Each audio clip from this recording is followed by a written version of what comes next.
அனைவருக்கும் இயேசுவின் நாமத்திலே வாழ்த்துக்களை தெரிவித்துக் கொள்கிறேன். மூன்றாவது நாள் பைபிள் ஸ்டடிக்கு நீங்க எல்லோரும் வந்திருக்கீங்க. ரொம்ப ரொம்ப நன்றி. கர்த்தர் உங்களை ஆசீர்வதிப்பாராக. இந்த மூன்றாம் நாளிலே மூன்றாவது கேள்வியை நாம எடுக்க போறோம். நாங்க அனுப்பிச்ச அந்த லீஃப்லெட்ல நீங்க பாத்தீங்கன்னா, போஸ்டர் நீங்க பாத்தீங்கன்னா எல்லா 20 கேள்விகளும் அங்கு சொல்லப்பட்டிருக்கிறது. இன்றைக்கு நம்ம பார்க்கிற கேள்வி மூன்றாவது கேள்வி. ஒவ்வொரு வாரத்திலும் ஒவ்வொரு கேள்வி நாம் பார்த்துட்டு இருக்கோம். இன்றைக்கு நாம பார்க்க போற கேள்விக்கான கேள்வி என்ன அப்படின்னா, can we be sure the Bible is true and reliable? வேத புஸ்தகம் சத்தியம் என்றும் அது நம்பத்தக்கது என்றும் நாம நிச்சயம் பண்ண முடியுமா அப்படிங்கிறதா. சோ இன்னைக்கு நிறைய பேர் பைபிள் கரப்டட் ஆயிடுச்சு, பைபிள் ஏதோ செருகி வச்சிருக்கிறாங்க, அதை கரப்ட் ஆயிடுச்சு, அதை மாத்தி எழுதி இருக்கிறாங்க, இல்ல பவுல் ஒரு கிறிஸ்தவத்தை உருவாக்கி அவரே ஒண்ணு எழுதிட்டாரு, அப்படி இப்படிலாம் நிறைய சொல்றதை நீங்க கேள்விப்பட்டிருப்பீங்க. நாம இந்த கேள்விக்கு நாம பதில் சொன்னோம் அப்படின்னம்னா நிச்சயமா இவங்க சொல்ற எல்லா விஷயங்களுக்கும் நம்ம பதில் சொல்ல முடியும். How can we be sure the Bible is true and reliable? வேத புஸ்தகம் உண்மைதான், நம்பத்தக்கதுதான் என்பதை எப்படி நாம நிச்சயமா சொல்ல முடியும் அப்படிங்கறதான் நம்ம இன்னைக்கு பார்க்கிற கேள்வி. முதலாவதாக நம்ம பார்க்க வேண்டிய விஷயம் என்ன அப்படின்னா, இயேசு கிறிஸ்து பழைய ஏற்பாட தேவனுடைய வார்த்தையாக அவர் பாவித்தார், அப்புறம் அவருடைய பைபிளாக அதை வாசிச்சார் அப்படின்னு சொல்லி நம்ம பார்க்கிறோம். அது மட்டுமல்ல, நீங்க மத்தேயு 5:17 அப்புறம் லூக்கா 24:44-46 இந்த வசனங்களை வாசிச்சீங்க அப்படின்னா, இயேசு கிறிஸ்து வேத புஸ்தகம், அதாவது பழைய ஏற்பாடு அவரை குறித்து சொல்வதாக அங்க சொல்றதை நம்ம பார்க்கிறோம். நம்ம மத்தேயு 5வது அதிகாரத்தை நாம வாசிக்கலாம். மத்தேயு 5:17, மத்தேயு 5:17, நியாய பிரமாணத்தை ஆனாலும் தீர்க்க தரிசனங்களை ஆனாலும் அழிக்கிறதுக்கே வந்தேன் என்று எண்ணிக்கொள்ளாதீங்கள், அழிக்கிறதுக்கு அல்ல நிறைவேற்றுவதற்கே வந்தேன் அப்படின்னு சொல்றாரு. நியாய பிரமாணங்களையும் சரி தீர்க்க தரிசனங்களையும் சரி நான் அழிக்கிறதுக்காக வரல, நிறைவேற்ற வந்தேன் அப்படின்னு சொல்றாரு. அதே போல நீங்க லூக்கா எழுதின சுவிசேஷத்துல லூக்கா 24:44-46 இந்த வசனங்களை வாசிச்சீங்கன்னா, 44-46 வரைக்கும் அவர்களை நோக்கி, மோசேயின் நியாய பிரமாணங்களிலும் தீர்க்க தரிசனங்களின் ஆகமங்களிலும் சங்கீதங்களிலும் என்னை குறித்து எழுதியிருக்கிறவைகளை எல்லாம் நிறைவேற வேண்டியதென்று நான் உங்களோடு இருந்தபோது உங்களுக்கு சொல்லிக் கொண்டு வந்த விசேஷங்கள் இவைகளே என்றார். இங்க பாருங்க, இந்த இடத்துல பழைய ஏற்பாட்டுடைய 3 பிரிவுகளை இயேசு கிறிஸ்து இங்க சொல்றதை நம்ம பார்க்கிறோம். மோசேயின் நியாய பிரமாணங்கள், டோரா. அடுத்தது பாத்தீங்கன்னா தீர்க்கதரிசிகளின் ஆகமங்கள், தீர்க்க தரிசன புஸ்தகங்கள். அப்புறம் சங்கீதங்களிலும் அப்படின்னா கவிதை நடைகள்ல உள்ளது. பைபிள பழைய ஏற்பாட்ட தனாக் அப்படின்னு சொல்லுவாங்க. TANAK, தனாக் அப்படின்னு சொல்லுவாங்க. தனாக் அப்படின்றது எப்படி அது ஃபார்ம் ஆக்கி வச்சிருக்காங்க அப்படின்னா, T ஃபார் டோரா, அப்புறம் N ஃபார் நவீம் அப்படின்னா தீர்க்கதரிசிகள், K ஃபார் கெத்துவீம் அப்படின்னா ரைட்டிங்ஸ், கவிதை நடை, அந்த பாடல்கள் இதெல்லாம் வருது. சோ இந்த TNA இதுக்கு இடையில வவல்ஸ் ஏவை சப்ளை பண்ணி என்ன சொல்றாங்கன்னா தனாக் அப்படின்னு அவங்க சொல்றாங்க. சோ இந்த TNKA நமக்கு எதை சொல்லுது அப்படின்னா, மூன்று பிரிவுகளால உண்டானதுதான் இந்த பழைய ஏற்பாடு. முதலாவது டோரா, நியாய பிரமாணம். இரண்டாவது பாத்தீங்கன்னா தீர்க்க தரிசன புஸ்தகங்கள், அப்புறம் பாடல்கள், கவிதைகள் இதெல்லாம் இருக்கிறது, கெத்துவீம், ரைட்டிங்ஸ் அப்படின்னு சொல்லலாம். இங்க இயேசு கிறிஸ்து மிக தெளிவாக சொல்றாரு, இவைகள் எல்லாமே முழு வேத புஸ்தகமும் முழு பழைய ஏற்பாடும் இவரை பத்தி தான் சொல்லுது அப்படின்னு சொல்லிட்டு இந்த இடத்துல சொல்றதை நம்ம பார்க்கிறோம். புதிய ஏற்பாட்டை எழுதின அப்போஸ்தலர்களும் கூட பழைய ஏற்பாட்டை தேவனுடைய வார்த்தையாக தான் பாவிச்சாங்க. தேவனாலே ஏவப்பட்டுதான் எழுதப்பட்டது அப்படின்ட்டு அவங்க நம்பினாங்க அப்படிங்கிறத நம்ம பார்க்கிறோம். சோ இயேசு கிறிஸ்து வந்து பழைய ஏற்பாட்டை தேவனுடைய வார்த்தையாக அவர் நம்பினார், தேவனுடைய வார்த்தையாக அதை வாசித்தார், தேவனுடைய வார்த்தையாக அதை உபயோகித்து பிசாச அவர் வந்து மேற்கொள்கிறார் அப்படிங்கிறதெல்லாம் நம்ம பார்க்கிறோம். இந்த பழைய ஏற்பாடு வந்து கிட்டத்தட்ட இயேசு வருவதற்கு ஒரு 200 வருஷத்துக்கு முன்பாகவே கிரேக்க மொழியில அது மொழிபெயர்ப்பு செய்யப்பட்டு விட்டது. நீங்க தானியல் புஸ்தகத்தை பார்த்தீங்க அப்படின்னா, தானியல் புஸ்தகத்துல ஒரு 4 ராஜ்யங்கள் வருவதை அது சொல்றதை நம்ம பார்க்கிறோம். அந்த 4 ராஜ்யங்கள்ல ஒண்ணு என்ன அப்படின்னா கிரேக்க ராஜ்யம், கிரேக்க ராஜ்யமும் வரும் அப்படின்னு சொல்றதை நான் பார்க்கிறோம். பாபிலோன், அப்புறம் பாரசீகம், கிரேக்க, ரோமன், இப்படி சொல்றதை நம்ம பார்க்கிறோம். சோ இந்த கிரேக்க ராஜ்யம் வந்த போது அலெக்சாண்டர் என்ன பண்ணாருன்னா, தன்னுடைய கிரேக்க நாகரிகத்தையும் மொழியையும் எல்லா இடத்துலையும் பரப்பினார். நிறைய பேரு கிரேக்க மொழியை வந்து பேச ஆரம்பிச்சாங்க, படிக்க ஆரம்பிச்சாங்க. அது மட்டும் இல்ல, கிரேக்க கலாச்சாரத்தை அவங்க பின்பற்ற ஆரம்பிச்சாங்க. இன்னைக்கு எப்படி வெஸ்டர்ன் கல்ச்சர் வந்து நிறைய பேரு ஃபாலோ பண்றதுக்கு விருப்பம் உள்ளவங்களா இருக்காங்களோ, அது போல அவர் வந்து பண்ணார். இப்படி கிரேக்கத்தை படிச்சு கிரேக்க கலாச்சாரத்துல இருக்கிறவங்கள வந்து இருக்கிற அந்த அந்த அந்த ஒரு முறைக்கு வந்து ஹெலனிசம் அப்படின்னு சொல்லுவாங்க. சோ இவங்களை வந்து ஹெலனைஸ்ட் அப்படின்னு சொல்லுவாங்க. அதாவது கிரேக்க நாகரிகத்தை இவங்க பின்பற்றுறாங்கன்னு சொல்லுவாங்க. சோ கிரேக்க மொழியில ஒரு ஒரு எல்லாரும் ஒரு புகழ்பெற்ற எல்லாரும் வாசிக்கிற யூதர்கள்லாம் வாசிக்கிற அந்த புத்தகத்தை மொழிபெயர்ப்பு செய்யணும்னு சொல்லிட்டு கிட்டத்தட்ட 250 வருஷத்துக்கு முன்னாடி, இயேசு கிறிஸ்து வருவதற்கு 250 வருஷத்துக்கு முன்னாடியே இந்த பழைய ஏற்பாடு வந்து கிரேக்க மொழிக்கு மொழிபெயர்க்கப்பட்டு விட்டது. அதுக்கு வந்து செப்டுவஜென்ட் அப்படின்னு சொல்லுவாங்க. செப்டுவஜென்ட் அப்படின்னா 70 அப்படின்னு பேரு. ஒரு 72 பேரு 72 ஸ்காலர்ஸ் சேர்ந்து இதை மொழிபெயர்ப்பு செஞ்சதுனால இதுக்கு 70 அப்படின்னு பேர் வச்சிருக்காங்க.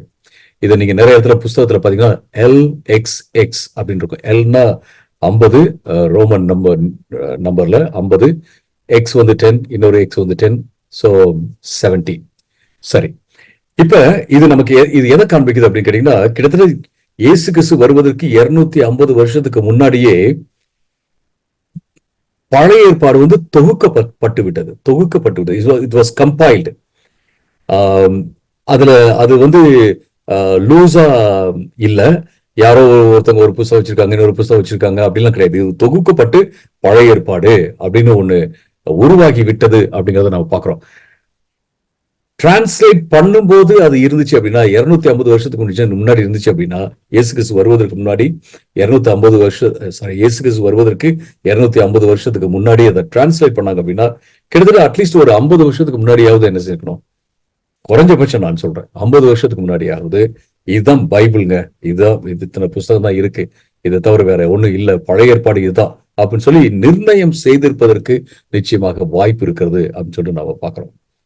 சோ பழைய ஏற்பாடு அப்படின்னு எடுத்துக்கிட்டோம்னா, இயேசு கிறிஸ்துக்குள்ள ஒரு 2000 வருஷம் வச்சுட்டோம்னா, அதுக்கு முன்னாடி ஒரு 300 வருஷம் வச்சுட்டோம்னா, 2300 வருஷத்துக்கு முன்பாக எழுதப்பட்டு தொகுக்கப்பட்டது அப்படின்னு நம்ம சொல்லலாம். பட் அதுக்கு முன்னாடியில இருந்தே அது பல்வேறு காலகட்டங்களில் எழுதப்பட்டு மக்கள் வாசிப்பதற்காக அது அவைலபிளா இருந்துச்சு அப்படின்னு சொல்லிட்டு நம்ம வரலாறுல நம்ம பாக்குறோம். சரி, இப்ப இந்த பழைய ஏற்பாட்டை நம்ம நம்ப முடியுமா அப்படின்னா, நிச்சயமா நம்ம நம்ப முடியும். எப்படி நம்ப முடியும்? நமக்கு வந்து நிறைய மேனுஸ்கிரிப்ட்ஸ் இருக்கு. கிட்டத்தட்ட 5000க்கும் 5550 பிளஸ் மேனுஸ்கிரிப்ட்ஸ் இருக்கு. மேனுஸ்கிரிப்ட்ஸ் அப்படின்றதுல ஒரு சின்ன பீஸ், ஒரு பிசினஸ் கார்டு மாதிரி ஒரு சின்ன பீஸ் கூட என்ன செய்யலாம், அதையும் நம்ம மேனுஸ்கிரிப்ட் தான் நம்ம சொல்லுவோம். 1947ல, அதுக்கு முன்னாடி ஒண்ணு சொல்றேன், கேஜேவி, நமக்கு கேஜேவி பைபிள்லாம் இருக்கு இல்லைங்களா, கிங் ஜேம்ஸ் வெர்ஷன், அது வர்றதுக்கு முன்னாடி நமக்கு நிறைய மேனுஸ்கிரிப்ட்ஸ் எல்லாம் கிடையாது. ஆனா 1947ல ஒரு சின்ன பையன் என்ன செய்யலாம், சவக்கடலை சுத்தி உள்ள அந்த குகையில் பக்கத்துல அவன் ஆடுகள் மேய்ச்சிட்டு இருக்கான். ஒரு ஆடு வந்து ஒரு குகைக்குள்ள போயிருது. அவன் அந்த ஆட்டை வெளியில கொண்டு வர்றதுக்காக ஒரு கல்லை எடுத்து அதுல உள்ளுக்குள்ள வீசுறான். அது டங் அப்படின்னு சத்தம் வந்தோன்னே ஏதோ புதையல் நினைச்சிட்டு எல்லாரையும் அவன் கூப்பிடுறான். எல்லாரும் போய் பாக்குறாங்க. அங்க பார்க்கும்போது நிறைய பானைகள்ல தோல் சுருள்கள் இருக்கு. சரி, இந்த ஒரு குகையில தான் இருக்குதான்னு சொல்லிட்டு எல்லா குகைகளையும் அவங்க பார்க்கும்போது பாத்தீங்க அப்படின்னா நிறைய தோல் சுருள்கள் அவங்களுக்கு கிடைச்சிருச்சு. அதனாலதான் தோல் சுருள்கள்லாம் கணக்கு போடும்போது Q1 2 3 அப்படின்னு போடுவாங்க. ஏன்னா இந்த கும்ரான் அது கும்ரான் கேவ்ஸ் சொல்லுவாங்க. So Q for Qumran. Qumran கேவ்ஸ்ல இருந்து 1வது கேவ்ல இருந்து எடுத்தது, 2வது கேவ்ல இருந்து எடுத்துன்னு சொல்லிட்டு ஒரு கிட்டத்தட்ட ஒரு 40,000 fragments ஆஃப் manuscripts. இந்த தோல் சுருள்களுடைய துண்டுகள், தோல் சுருள்கள் இப்படின்னு சொல்லிட்டு ஒரு 40,000 பீசஸ் வந்து பழைய ஏற்பாடு பீசஸ் வந்து அவங்க கிடைச்சிருக்குது. ஆனா எஸ்தர் புஸ்தகம் மட்டும் இல்ல, ஆனா மற்ற எல்லா புஸ்தகங்களும் கிடைச்சிருக்கு. இந்த இந்த தோல் சுருள் கிடைச்சிச்சு இல்லைங்களா, இதை வந்து அவங்க டேட் பண்ண போது எப்ப எது எங்க போய் அது நிக்குது அப்படின்னு கேட்டீங்கன்னா 3rd century BC கிட்ட போய் நிக்குது. 3rd century BC. 3rd century BC அப்படின்னா இயேசு கிறிஸ்து வர்றதுக்கு ஒரு 200 வருஷம் அப்படின்னு வச்சுக்கலாமே, 200 வருஷத்துக்கு முன்னாடி. அப்புறம் ஒரு சில மேனுஸ்கிரிப்ட்ஸ் வந்து 1st century AD-ல எழுதப்பட்டிருக்கிறது சொல்லி நம்ம பார்க்கிறோம். பட் இதை எடுத்து நாம வாசிக்கிற யூதர்கள் வாசிட்டு இருக்காங்க இல்லைங்களா அந்த பைபிள், அதோட நம்ம ஒத்து பார்த்தோம் அப்படின்னம்னா எக்ஸாக்ட்லி அப்படியே இருக்கு. எக்ஸாக்ட்லி அப்படியே இருக்கு. ஆனா எக்ஸாக்ட்லி அப்படியே இருக்கு அப்படின்னும் போது நான் ஒரு சின்ன ஒரு காரியத்தை சொல்லணும். சில வேரியேஷன் சொல்லுவாங்க. வேரியேஷன்ஸ் அப்படின்னா வேரியேஷன்றத நம்ம எப்படி எக்ஸ்பிளைன் பண்றது? ஒரு சிலர் வந்து வேரியேஷன் அப்படிங்கறத வந்து டிஸ்கிரபன்சி அப்படின்னு சொல்லுவாங்க. அதாவது வேறுபாடுகள் இருக்கிறது அப்படி இப்படிலாம் சொல்லுவாங்க. அப்போ பைபிள்ல வந்து வேறுபாடுகள் இருக்கு, அதனால பைபிளை வந்து நம்ப முடியாது அப்படின்னு சொல்லுவாங்க. நம்ம இன்னைக்கு பாக்குற டாபிக் அதுதான், பைபிளை நம்ப முடியுமா அப்படிங்கிறது தான். இப்ப 40,000 fragments ஆஃப் manuscripts இருக்கும்போது, அப்புறம் 5,000+ ஃபுல் மேனுஸ்கிரிப்ட்ஸ் நம்மகிட்ட இருக்கும்போது, இப்ப நமக்கு என்ன அப்படின்னா ஒன்னோட ஒன்ன ஒப்பிட்டு பார்த்து எது சரியானது அப்படின்னு சொல்லிட்டு நாம கண்டறிவதற்கான விஞ்ஞான பூர்வமான, அதாவது சிஸ்டமேட்டிக்கான சயின்ஸ் நமக்கு இருக்கு. அதுக்கு பேர் தான் டெக்ஸ்டுவல் கிரிட்டிசிசம் சொல்லுவாங்க. இந்த டெக்ஸ்ட் வந்து எங்க இருந்து வந்துச்சு, எந்த டேட்ல இருந்து வந்திருக்கு, எந்த இடத்துல இருந்து வந்திருக்கு, இந்த வார்த்தை பிரயோகம் என்ன, இது எல்லாத்தையும் அப்படியே அனலைஸ் பண்ணி அதை வந்து எந்த ஒரு டெக்ஸ்டை ஒரு வேத பகுதி இன்னொரு வேத பகுதியோட ஒப்பிட்டு பார்த்து எது சரியானது அப்படின்னு சொல்லி சொல்வதற்கான நமக்கு சிஸ்டமேட்டிக்கான முறையான செயல்முறைகள்லாம் இருக்குது அப்படின்னு சொல்லி பாக்குறோம். அதை பயன்படுத்தி நாம வந்து ஒரிஜினல் டாக்குமெண்ட் வந்து என்ன எப்படி இருந்திருக்கும் அப்படிங்கிறத நாம நிச்சயமாக கண்டுபிடிக்க முடியும். இப்ப இந்த வேரியேஷன் சொல்றாங்கல்ல, சின்ன சின்ன வித்தியாசங்கள் அப்படிங்கிறது என்ன மாதிரியான வித்தியாசங்கள் அப்படின்னா, ஃபார் எக்ஸாம்பிள் கிறிஸ்து இயேசு அப்படிங்கிறது இயேசு கிறிஸ்து அப்படின்ற மாதிரியான வித்தியாசங்கள். இந்த மாதிரியான வித்தியாசங்கள் இருக்கு. சில வித்தியாசங்கள் எப்படி இருக்கு அப்படின்னா, ஒரே உச்சரிப்பு ஒன்னா இருக்கும், வார்த்தை வந்து வேற மாதிரி இருக்கும். ஃபார் எக்ஸாம்பிள் நம்ம ரெட்னு சொல்றோம், ரெட் READ, அதுவும் ரெட் தான் அப்படின்னு வாசிக்கலாம். RED அதையும் வந்து ரெட் அப்படின்னு சொல்லிட்டு நாம வாசிக்கலாம். RODE ரோடுன்னு சொல்லலாம், ROAD ரோடு அப்படின்னு சொல்லலாம். ஸோ இந்த மாதிரி சில வேரியேஷன்ஸ் வந்து இருக்கிறது. ஏன் அப்படின்னா அந்த ஸ்கிரைப் வந்து உட்கார்ந்து அவர் வந்து வாசிக்க சத்தமா வாசிக்க அவர்கள் எழுதுறாங்க அப்படின்னா பிழைகள் வருவதற்கு வாய்ப்பு இருக்கு. ஆனா ரொம்ப ரொம்ப கேர்ஃபுல்லா மெட்டிகுலஸா தான் எழுதுவாங்க. பட் இருந்தாலும் எங்கேயாவது பிழைகள் இருக்கு. ஆனா நமக்கு நிறைய மேனுஸ்கிரிப்ட்ஸ் இருக்கிறதுனால இது RODE ரோடா அல்லது ROAD ரோடா அப்படின்னு சொல்லிட்டு நம்ம ஒப்பிட்டு பார்த்து நிச்சயமாக ஒரிஜினல் டாக்குமெண்ட் எப்படி இருக்கும் அப்படின்னு நிர்ணயம் பண்றதுக்கு நமக்கு வாய்ப்பு இருக்கு அப்படின்றதுல எந்த சந்தேகமே கிடையாது. அப்படிதான் நம்ம செஞ்சுட்டு இருக்கிறோம். இது இல்லாம நமக்கு வந்து நிறைய ஆர்கியலாஜிக்கல் எவிடன்ஸ் இருக்கு. ஆர்கியலாஜிக்கல் எவிடன்ஸ் அப்படின்றது நிறைய இருக்கு. அதாவது பைபிள்ல உள்ள இடங்களும் பைபிள்ல உள்ள சில நபர்களும் உண்மையிலே வாழ்ந்தார்கள் அப்படின்னு சொல்றதுக்கு நிறைய நிறைய நிறைய ஆர்கியாலஜிக்கல் எவிடன்ஸ் இருக்கு. பட் அதனால ஒவ்வொரு வசனத்துக்கும் பைபிள்ல உள்ள எல்லா வசனத்துக்குமே ஆர்கியாலஜிக்கல் எவிடன்ஸ் இருக்குதா அப்படின்னா அப்படிலாம் கிடையாது. அப்படிலாம் நம்ம நம்ம நம்ம கண்டுபிடிக்க முடியாது. எங்கேயோ ஒரு இடத்துல அவங்க தோன்றாங்க, இங்க நினைக்கிறாங்க எரிகோ பட்டணம், சரி இங்க நம்ம தோண்டி பார்க்கலாம்னு தோன்றாங்க. அங்க வந்து ஒரு சில பொருட்கள் வந்து கிடைக்கிறதுக்கு வாய்ப்பு இருக்கு. அப்புறம் இன்னொரு இடத்துல தோன்றாங்க, அங்க வந்து ஒரு சில பொருட்கள் கிடைக்கிறதுக்கு வாய்ப்பு இருக்கு. ஆர்கியாலஜிக் வந்து எதையுமே சொல்லல அப்படிங்கிறதுக்காக இது பொய் அப்படின்னு சொல்ல முடியாது. ஆர்கியாலஜிக்கல் எவிடன்ஸ் வந்து பைபிள்ல உள்ளதை வந்து உறுதிப்படுத்துகிறது அப்படின்னு தான் நம்ம சொல்ல முடியும். ஃபார் எக்ஸாம்பிள், ஒரு சிலிண்டர் மாதிரி ஒரு ஒரு ஒரு கல்ல வந்து சிலிண்டர் மாதிரி அப்படி செதுக்கி அதுல வந்து எழுதுனா எப்படி இருக்கும், அந்த மாதிரி எழுதி இருக்கிற ஒரு ஒரு கல் வந்து கிடைச்சிருக்குது. அதை வந்து செனாகரிப்ஸ் பிரிசம் அப்படின்னு சொல்லுவாங்க. செனாகரிப்ஸ் பிரிசம். அதுல பாத்தீங்க அப்படின்னா நிறைய விஷயங்கள் எழுதப்பட்டிருக்கு. செனாகரிப் அப்படிங்கிற ஒரு அசிரிய ராஜா எப்படி எருசலேமை சுத்தி பாளையம் இறங்கினாரு எசேக்கியாவுடைய காலத்துல அப்படிங்கிறது அப்படியே தெளிவா அதுல எழுதி இருக்குது.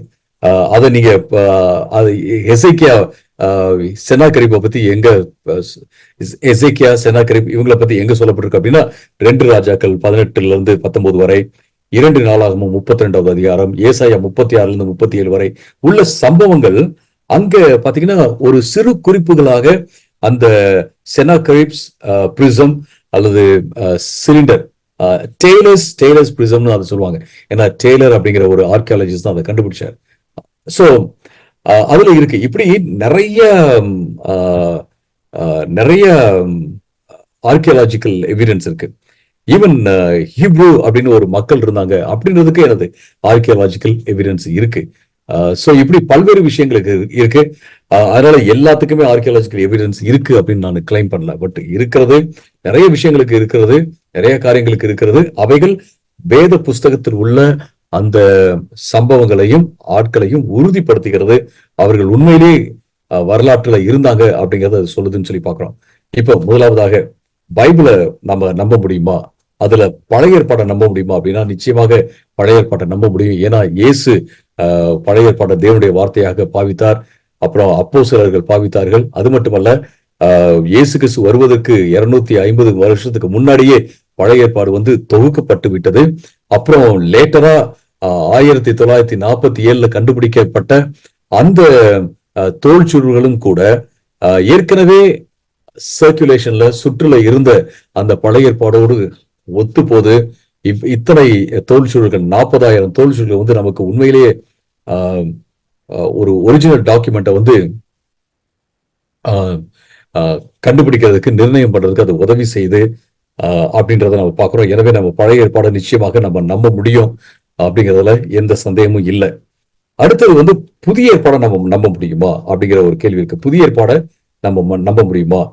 சோ புதிய ஏற்பாடு டாக்குமெண்ட்ஸ் பாத்தீங்கன்னா கிட்டத்தட்ட ஒரு 2000 வருஷத்துக்கு முன்பாக அது எழுதப்பட்டு அதை ரொம்ப ரொம்ப பத்திரமாக பாதுகாத்து வைத்திருந்தார்கள்.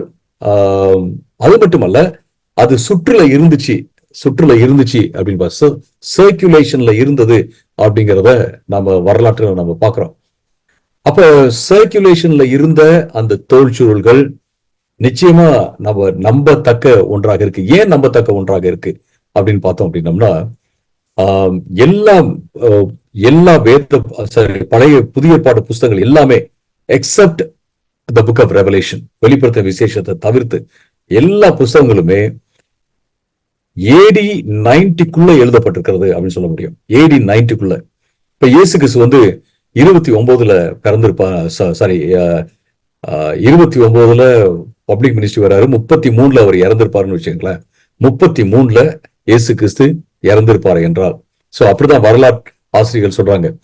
33ல இயேசு கிறிஸ்து இறந்திருக்கிறதுக்கு வாய்ப்பு இருக்கு. அந்த அவருடைய பிறந்த வருஷத்தை வச்சு நம்ம கால்குலேட் பண்ணும்போது நம்ம 33ல இயேசு கிறிஸ்து இறந்திருப்பதற்கு வாய்ப்பு இருக்கு. சரி, 33ல அவர் இறந்தார் அப்படின்னா 70க்குள்ள புதிய ஏற்பாடு புஸ்தகங்கள்லாம் எழுதப்பட்டு விட்டது என்றால் கிட்டத்தட்ட ஒரு 35 வருஷத்துக்குள்ள, இயேசு கிறிஸ்து மரித்து 35 வருஷத்துக்குள்ள இந்த புஸ்தகங்கள்லாம் எழுதப்பட்டு விட்டது அப்படிங்கறத நம்ம பாக்குறோம். இது ரொம்ப இம்பார்ட்டன்டான ஒரு பாயிண்ட் நமக்கு. ஏன் அப்படின்னு கேட்டீங்கன்னா, ஃபார் எக்ஸாம்பிள் குரான் நீங்க எடுத்துட்டீங்கன்னா, குரான் வந்து முகமது இறந்து ஒரு சில ஒரு சில 100 வருஷங்களுக்கு பின்புதான் அது வந்து எழுதப்பட்டது. அப்ப குர்ஆனுடைய காப்பீஸ் வந்து நிறைய மக்கள், ஆயிரக்கணக்கான காப்பீஸ் இருந்துச்சு. அதையெல்லாம் எடுத்து மக்கள் இருந்து எடுத்து எல்லாத்தையும் எரிச்சிட்டு ஒரு 4 காப்பி மட்டும் வச்சு, அந்த 4 காப்பிய சார்ந்து அடிப்படையாக வச்சு ஒரு குரானை வந்து எழுதிட்டு அந்த 4ஐயும் எரிச்சு போட்டுட்டு இதுதான் அப்படின்னு சொல்லிட்டாங்க. இதுதான் உண்மையானதா, இது உண்மையான நம்பத்தக்க மேனுஸ்கிரிப்ட்ஸை சார்ந்துதான் இது எழுதப்பட்டதா அப்படின்றத யாரும் வெரிஃபை பண்றது கூட எந்த மேனுஸ்கிரிப்ட்ஸையும் விட்டு வைக்கல. எல்லாத்தையும் அவங்க எரிச்சிட்டாங்க அப்படின்னு சொல்லி பார்க்கணும். ஆனா பல ஒரு சில 100 வருடங்களுக்கு அப்புறம் தான் முகமது மரித்து ஒரு சில 100 வருடங்களுக்கு அப்புறம் தான் குரான் வந்து எழுதப்படுது. ஆனா இயேசு கிறிஸ்து மரித்து கிட்டத்தட்ட ஒரு 35 இயர்ஸ்க்குள்ளேயே பைபிள் வந்து எழுதப்பட்டு விட்டது, புதிய ஏற்பாடு எழுதப்பட்டு விட்டதுன்னு சொல்லி பார்க்கிறோம். ஏன் இது ரொம்ப இம்பார்ட்டன்டான விஷயம் அப்படின்னா, இயேசு கிறிஸ்துவை பார்த்தவர்கள் அன்றைக்கும் அப்ப உயிரோடு இருந்தாங்க எழுதப்பட்ட போது. இயேசு கிறிஸ்துவை பார்த்தவங்க எழுதினாங்க. அப்புறம் நல்லா ஆராய்ச்சி பண்ணி, ஃபார் எக்ஸாம்பிள் லூக் எழுதினாரு, மார்க் வந்து பேதுருவோடு இருந்தாரு, பேதுரு சொல்ல அத விஷயங்களை கேட்டு அவர் எழுதியிருக்கிறதுக்கு வாய்ப்பு இருக்கு. சோ யாராவது பிழையா எழுதியிருந்தா கூட இது தப்புன்னு சொல்றதுக்கு ஐ விட்னஸஸ், கண்கூடாக காரியங்களை பார்த்தவர்கள் அன்றைக்கு இருந்தார்கள் அப்படின்ட்டு நாம பாக்குறோம். சோ புதிய ஏற்பாடு வந்து 100% நம்பத்தக்க ஒரு புஸ்தகம் தான். பட் ஆனாலும் என்ன செய்வாங்க, இந்த நான் இப்ப சொன்னேன் இல்லைங்களா, வேரியேஷன்ஸ் அப்படின்னு சொல்லிட்டு வேரியேஷன்ஸ் இருக்கு. அகெயின் வேரியேஷன்ஸ் அப்படின்னா எல்லாமே மைனர் வேரியேஷன்ஸ் தான். மைனர் வேரியேஷன்ஸ் அப்படின்னு சொல்லும்போது கிரைஸ்ட் ஜீசஸ் போடுறது, ஜீசஸ் கிரைஸ்ட் போடுறது, அப்புறம் முன்னாடி சொன்னது போல RODEக்கு பதிலா ROAD போடுறது, இப்படிப்பட்ட ஒரு சில வேரியேஷன்ஸ், டிஸ்கிரிபன்சிஸ் அப்படின்னு சொல்லுவாங்க. நிறைய லிபரல் ஸ்காலர் சொல்லுவாங்க. பட் நாம என்ன சொல்றோம்னா வேரியேஷன்ஸ் நிச்சயமா இருக்கு. ஆனா அந்த வேரியேஷன்ஸை வந்து நாம வந்து சால்வ் பண்றதுக்கு நமக்கு ஆதாரங்கள் இருக்கு. அது என்ன அப்படின்னா மேனுஸ்கிரிப்ட்ஸ் சொல்லி நம்ம பார்க்கிறோம். அது மட்டுமல்ல, புதிய ஏற்பாட்டுல இருக்கிற அதாவது நிறைய சம்பவங்களுக்கும் ஆட்களுக்கும் வரலாற்று ஆதாரங்கள் இருக்கிறது அப்படிங்கிறத நாம பார்க்கிறோம். இன்னும் ஒரு விஷயம் நம்ம சொல்லணும் அப்படின்னு கேட்டீங்கன்னா, இந்த 4 சுவிசேஷகர்கள் இருக்காங்க, மத்தேயு, மார்க்கு, லூக்கா, யோவான். இந்த 4 பேருமே பல்வேறு கண்ணோட்டத்துல அவங்களுடைய புஸ்தகங்களை எழுதியிருக்கிறாங்க. அதுல உள்ள நிறைய இடங்கள், அப்புறம் சம்பவங்கள், அப்புறம் அங்க தோன்றுகிற ஆட்கள் எல்லாருமே பாத்தீங்கன்னா அவர்கள் வாழ்ந்தவர்கள் தான் அப்படிங்கிறதுக்கு நிறைய அத்தாட்சிகள் இருக்கிறது. நிச்சயமா அவர்கள் வந்து ஒரு 35 வருஷத்துக்குள்ளதான் எழுதியிருக்கிறாங்க. எதையும் அவங்க மறக்கல. அவங்க வாய் வழியாக சொல்லிக்கொண்டே இருந்தது என்ன செய்றாங்க, ஒரு புஸ்தகத்துல போட்டு அதை என்ன செய்றாங்க நமக்காக கொடுத்திருக்கிறார்கள் சொல்லி பார்க்கிறோம். அது மட்டுமல்ல, நிறைய non Christian historians, for example Josephus, Tacitus, இப்படிப்பட்ட டாசிட்டஸ் வந்து ஒரு கவர்னர், ஜோசிபஸ் வந்து ஒரு ஹிஸ்டோரியன். 2 பேருமே கிறிஸ்தவர்கள் கிடையாது.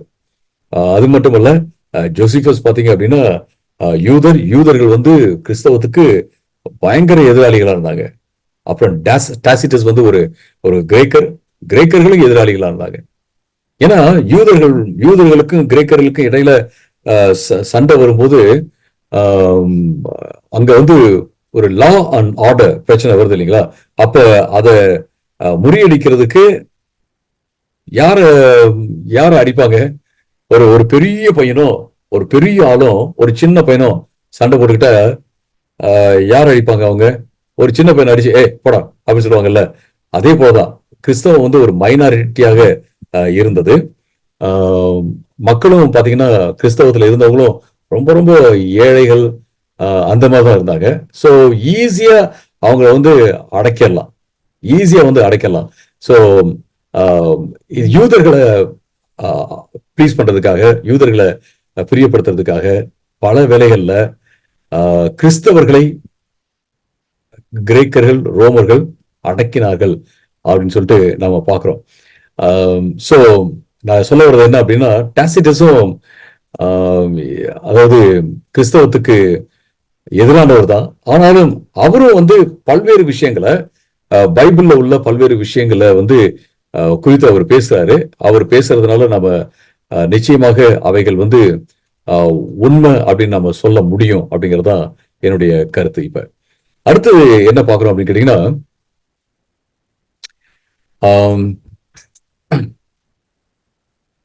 இந்த வரலாற்று காரியங்கள்லாம் இருக்கு. அது இல்லாம new testament survives with complete books from a little over 150 years after the books were written and composed. புதிய ஏற்பாடு எழுதப்பட்ட, அதாவது நான் சொன்னேன் AD 70க்கு முன்னாடியே எல்லாம் எழுதப்பட்டு விட்டது அப்படின்னு நான் சொன்னேன். அப்படி எழுதப்பட்ட அந்த புஸ்தகங்கள் வந்து பாத்தீங்கன்னா எழுதப்பட்டு ஒரு 150 வருஷம் அளவும் அது வந்து ரொம்ப ப்ரிசர்வ் பண்ணி வச்சிருக்கிறாங்க. ஏன் நம்ம 150 வருஷம் வரைக்கும் அப்படின்னு சொல்றோம்னா, நமக்கு கிடைச்சிருக்கிற புதிய ஏற்பாட்டு மேனுஸ்கிரிப்ட்ஸ்ல ஏர்லியஸ்ட் மேனுஸ்கிரிப்ட் அப்படின்னா ரொம்ப ரொம்ப ரொம்ப காலத்துக்கு முன்னாடி எழுதின மேனுஸ்கிரிப்ட் அப்படின்னா 150ல எழுதப்பட்ட ஒரு மேனுஸ்கிரிப்ட் நமக்கு இருக்கு. அப்படின்னா நமக்கு என்ன விளங்குது, 150 வருஷம் அளவுங்க கூட அவங்க வந்து அந்த மேனுஸ்கிரிப்ட பாதுகாத்து வச்சிருக்காங்க. ஒரு சில மேனுஸ்கிரிப்ட்ஸ் வந்து லேட்டரா டேட்ல எழுதப்பட்டிருந்தாலும் சரி, நமக்கு வந்து ஏர்லியஸ்ட் மேனுஸ்கிரிப்ட் கிடைச்சதே 150 வருஷம் அப்படின்ட்டு 150 வருஷத்துக்குள்ள எழுதப்பட்ட ஒரு மேனுஸ்கிரிப்ட் நம்மகிட்ட இருக்கு.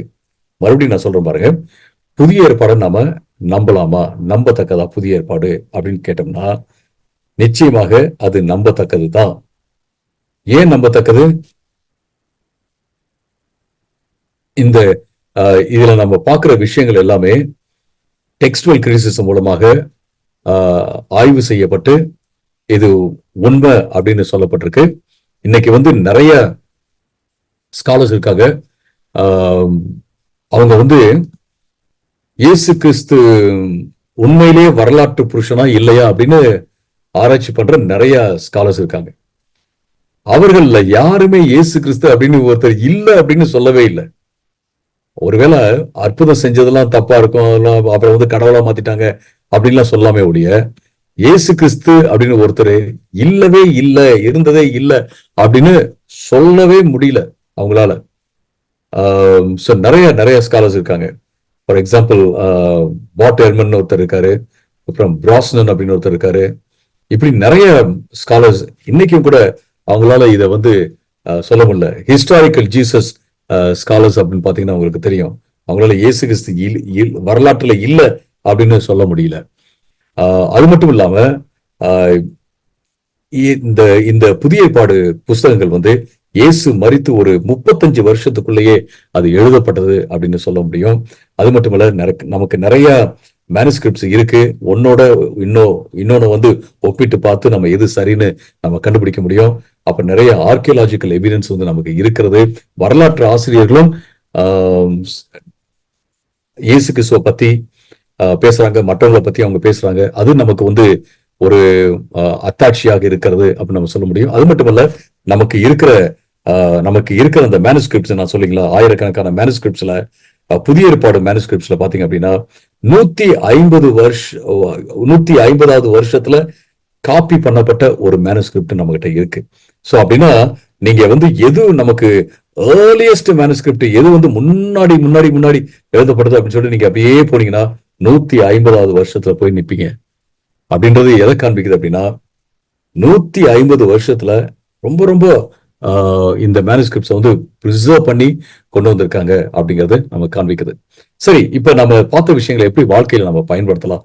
இது சும்மா நமக்கு இன்ஃபர்மேஷனுக்கு மட்டும்தானா, இல்ல நம்ம எப்படி பயன்படுத்துறது அப்படின்னா, நம்ம பழைய ஏற்பாட்டையும் புதிய ஏற்பாட்டையும் தேவனுடைய வார்த்தையாக நாம பார்த்து தேவனை நம்ம ரொம்ப ரொம்ப அப்ரிஷியேட் பண்ணோம். எதுக்கு அப்ரிஷியேட் பண்ணோம்னா, அவர் ஏதோ வாய் வழியா நான் சொல்றேன் எல்லாம் கேட்டுக்கங்க போங்க அப்படின்னு சொல்லி சொல்லாம, அவர் வந்து பல்வேறு நபர்களை ஏவி எழுத வைத்தார். இன்னைக்கு பவுல் இவங்க எல்லாம் எழுதலன்னு வச்சுங்களேன், லூக்காலாம் எழுதல, அது ஏசாயா எரேமியாலாம் எழுதல அப்படின்னா நம்மகிட்ட புஸ்தகம் இருக்காது. இன்னைக்கு நம்ம பெருமையா சொல்ல முடியும், ஆண்டவர் வந்து நமக்கு புஸ்தகங்களை கொடுத்திருக்காரு. ஒரு சிலருக்குலாம் புஸ்தகங்களே கிடையாது, அவங்க எதையும் அவங்க வந்து நம்பலாம், ஆனா நமக்கு புஸ்தகங்களை கொடுத்திருக்காரு. இன்ஃபேக்ட் குரான்ல வந்து உங்களுக்கு ஏதாவது டவுட் இருந்துச்சு அப்படின்னா புஸ்தகத்தின் மக்களை, ask the people of the book அப்படின்னு போட்டிருக்கு. ஏன் யாரு பீப்புள் ஆஃப் த புக் அப்படின்னா யூதர்களும் கிறிஸ்தவர்களும் தான். இன்னைக்கு வந்து ஒரு புக்கை தியானம் பண்ணணும், அந்த புக்கை வந்து படிக்கணும், அந்த புக்கு வந்து தேவனுடைய வெளிப்பாடு அப்படின்னு நம்புற ஒருத்தவங்க யாரு அப்படின்னா யூதர்கள் கிறிஸ்தவர்கள் சொல்லி பாக்குறோம். சோ இதை நாம நல்லா படிக்கணும், பைபிளை நல்லா படிக்கணும், இதை அப்ரிஷியேட் பண்ணணும், ஆண்டவர் அப்ரிஷியேட் பண்ணணும். இது ரொம்ப முக்கியமான ஒரு காரியம். அது மட்டுமல்ல, பைபிள் வந்து ஒரு கலாச்சார வரலாற்று பின்னணியில தான் எழுதப்பட்டிருக்கிறது. அப்ப இத்தனை வருஷத்துக்கு முன்னாடி எழுதப்பட்டது, அத்தனை வருஷத்துக்கு முன்னாடி எழுதப்பட்டது அப்படின்னு நம்ம சொல்லும்போது ஒரு கலாச்சார வரலாற்று பின்னணியில தான் இந்த புஸ்தகம் எழுதப்பட்டது அப்படிங்கிறத நம்ம பாக்குறோம். அப்ப பைபிளை நம்ம படிக்கும்போது எந்த கலாச்சார பின்னணியில அந்த புஸ்தகங்கள் எழுதப்பட்டிருக்கிறது, இதுக்கு ஃபர்ஸ்ட் எடுத்த உடனே நம்ம போயிட்டு எங்கேயாவது புக்கை எடுத்து படிக்கணும் அப்படின்னு நான் சொல்ல மாட்டேன். ஃபர்ஸ்ட் நம்ம படிக்கும் போதே யாரு எதை சொல்றாங்க, எந்த காலத்துல இருக்காங்க அப்படின்ட்டு நம்ம பார்த்து படிக்கிறது, அந்த கான்டெக்ஸ்ட பார்த்து படிக்கிறது ரொம்ப ரொம்ப முக்கியமான ஒரு காரியம் அப்படின்றத நம்ம பார்க்கிறோம். அது மட்டுமல்ல, நாம ஆராய்ந்து பார்க்கும் மனப்பான்மை உடையவர்களாக இருக்கணும். கேள்வி கேட்கிற மனப்பான்மை, கருத்துக்களை பகிர்ந்து கொள்ற மனப்பான்மை. நம்முடைய கருத்துக்கள் வந்து மற்றவங்க மூலமாக ஆய்வு செய்யப்பட்டு தவறு என்றோ அல்லது உண்மை என்றோ சொன்னாலும் அதற்கு கருத்து வழியாகவே பைபிளை வச்சே பதில் தேடுற அந்த மனப்பக்குவம் என்ன செய்யணும், நமக்கு வர வேண்டும். இல்ல அப்படிலாம் இல்ல அப்படிலாம் இல்ல அப்படின்னு சொல்லி கோவிச்சுக்கிட்டு எல்லாம் போகாம, நீங்க நம்ம பைபிளை சரியா நம்ம ஆராய்ச்சி பார்ப்போம். ஆராய்ச்சி பார்ப்பதன் மூலமாக நமக்கு வந்து இது நமக்கு புரிதல் வருமா அப்படின்ட்டு நம்ம பாக்குறது ரொம்ப ரொம்ப முக்கியமான ஒரு காரியம். அருமையானவர்களே, இன்னைக்கு பாத்தீங்க அப்படின்னா நிறைய கிறிஸ்தவர்களுக்கு வந்து அவங்க வந்து கடைபிடிச்சு வந்து உன்னை வந்து நம்பிட்டே வந்துட்டாங்க அப்படின்னா, திடீர்னு ஒருத்தர் வந்து ஒரு பைபிளின் அடிப்படையில 100% உண்மையாக இருந்து, சும்மா கள்ள போதர்கள் சொல்ல நானு, பைபிள் சொல்றது அப்படின்னு சொல்றவங்க அப்படிப்பட்டவங்க நான் சொல்ல, பைபிள்ல கரெக்டா ஆய்வு செஞ்சு எடுத்த ஒரு கருத்தை அவங்க வந்து சொல்லும் போது ஒரு சிலர் என்ன செய்வாங்க அப்படின்னா, இல்ல மாத்திக்க முடியாது அப்படின்னு சொல்லிடுவாங்க. அப்படி இல்லை, நம்ம ஆராய்ச்சி பார்க்கலாம். நம்ம இன்னைக்கு வந்து தேவனுடைய பிள்ளைகளாக நம்ம உட்கார்ந்து ஆய்வு செஞ்சதை நான் புரிஞ்சிருக்கிறேன், இப்படி இந்த வசனம் சொல்றதாக எனக்கு தெரிகிறது. ஏன் அப்படின்னா ரீசன் 1 2 3 4 இதனாலதான் அப்படின்னு சொல்லவும், மற்றவங்க அதை வந்து வெரிஃபை பண்ணி பார்க்கறதும், அது சரினா ஏற்றுக்கொள்வதும், சரியில்லை அப்படின்னா இன்னும் புரிஞ்சுக்கிறதுக்கு நம்ம அவங்களுக்கு உதவி செய்யறதும், இப்படிப்பட்ட கலாச்சாரம் வந்து நமக்கு இருக்கிறது ரொம்ப ரொம்ப முக்கியமான ஒரு காரியம். அது மட்டுமல்ல, நம்ம பைபிளை வச்சு தீர்மானம் பண்ணும்போது பைபிள் உண்மையிலேயே நம்பத்தக்க புஸ்தகமாக இருக்கும் என்றால், பைபிளை வச்சு நம்ம தீர்மானம் பண்ணும்போது நம்ம கான்பிடென்டா, ஏன்னா வேத புஸ்தகத்தின் மூலமா ஆண்டவர் நிச்சயமாக நம்மளை தவறான வழியில நடத்தவே மாட்டார். வேத புஸ்தகம் தான் எல்லாத்துக்கும் அதிகாரம் அப்படிங்கிறதுல நம்ம நிலைச்சி இருக்க முடியும்னு சொல்லி நான் பார்க்கணும்.